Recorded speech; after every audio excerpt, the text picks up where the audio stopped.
Hello everyone, welcome back, and in today's video we are going to be rating airliners.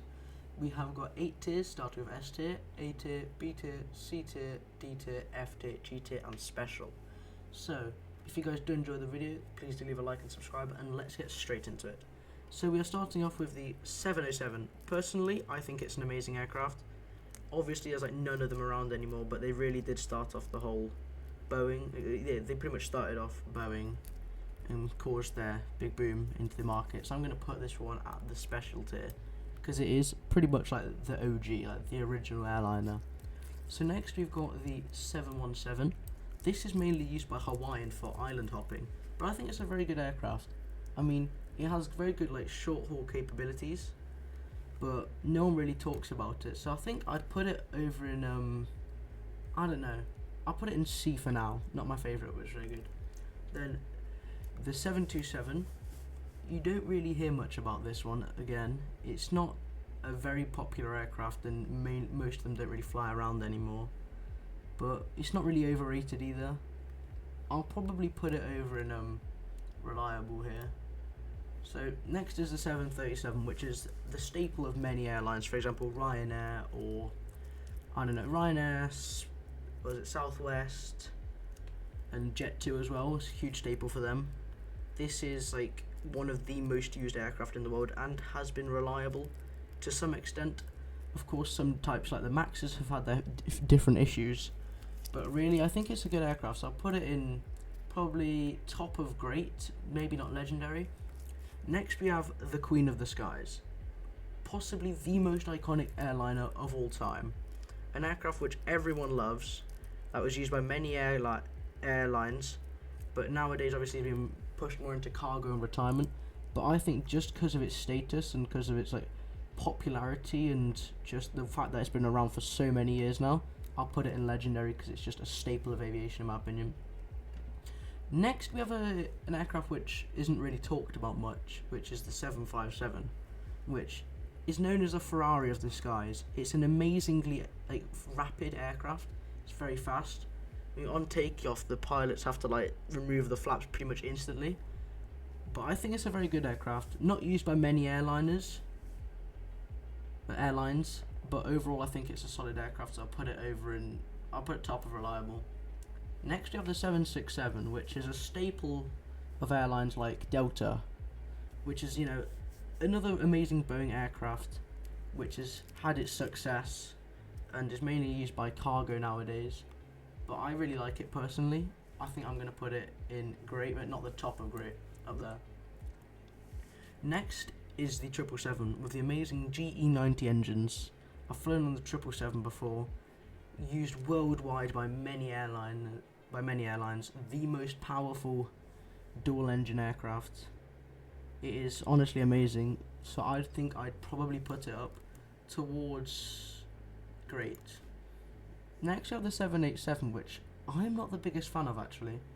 I think it's alright, but I just don't see what's so special about this. I know that like the wing flex and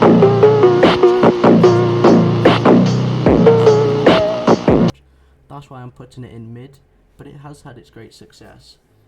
And then we have the A300, which was used by Lufthansa, and it was really the first Airbus aircraft, the plane that really started it all off for Airbus. It's a very good airliner. I mean, nowadays it's mainly used by like DHL, but I think it's pretty good, but I'll put it towards the top of great. Next is the A310. That was really, in my opinion, a bit of a failure here. It was only really used by Air Transat from what I know, but you just never really hear about it, and it's just not, it wasn't a very popular aircraft, and I'm just not a big fan of it, so I'm going to put it in. It's not really overrated, but it's not trash, but I'll put it over and overrated for now. Next is the A320, possibly the staple of what would have been, what is Airbus, like used by pretty much every major airline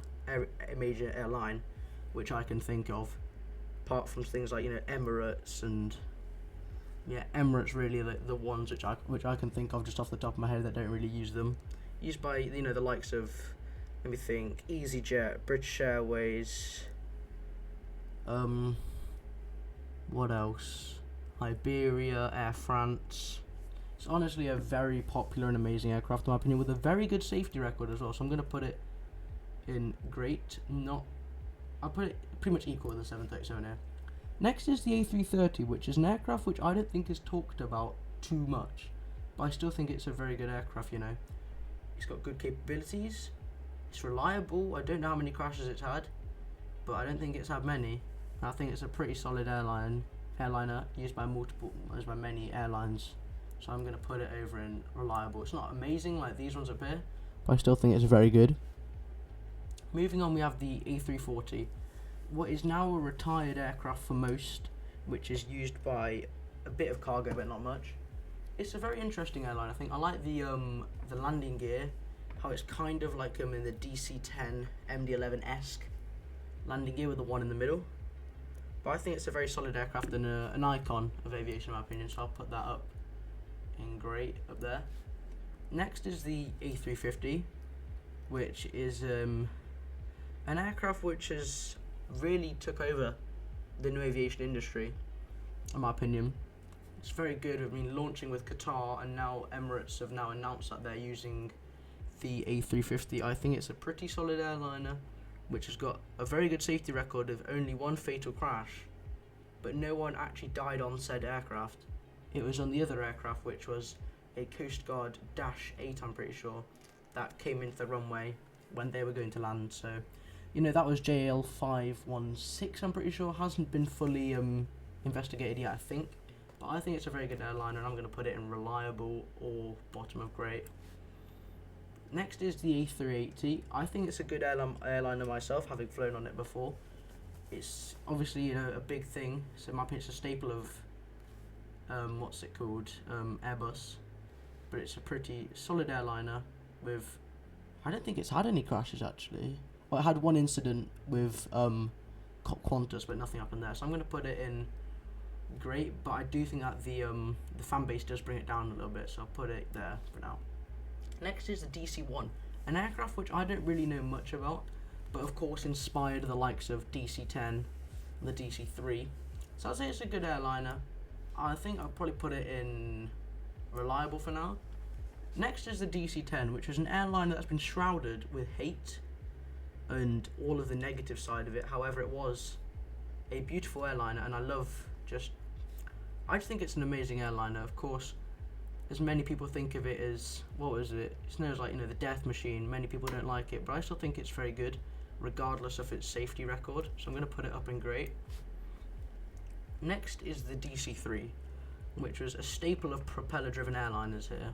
Like, when I think of prop airliners that are a bit older, I think of the DC-3, and it really was the big breakthrough for McDonnell Douglas, in my opinion. So I'm going to put it over in special because, you know, it's a historic aircraft and it's very good in my opinion. Next is the DC-4, which I don't really know much of. From what I can tell here, it's just a longer version of the DC-3 with an extra engine, but I think it's a good, you know, I don't know much about it, but if I'm just going off complete speculation and imagination, I'm going to think it's pretty good, so I'll put it over in mid. I'll put it in reliable. Next is the DC-6, with which what looks like to be towards the later end of the prop airliners.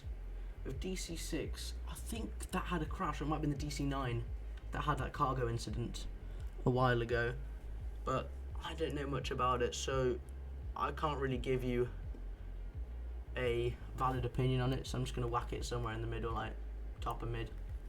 Next is the MD-11, which, I mean, is kind of like the younger brother of the DC-10, used by the likes of KLM, and it's mainly KLM, I think, that from what I can think of, from many cargo airlines. But I think it's a very good aircraft. It's solid. It was just like the DC-10 2.0 really. I think I'm going to put it towards the middle of great, maybe just there. But yeah guys, that is my tier list. It's not perfect. Again, some of the airliners I just don't know much about, like DC-1, DC-4, DC-6. But yeah, tell me what you guys think in the comments below. But if you did enjoy them, please do leave a like and subscribe, as that would be greatly appreciated. And thank you guys for watching, and I will see you next time. Goodbye.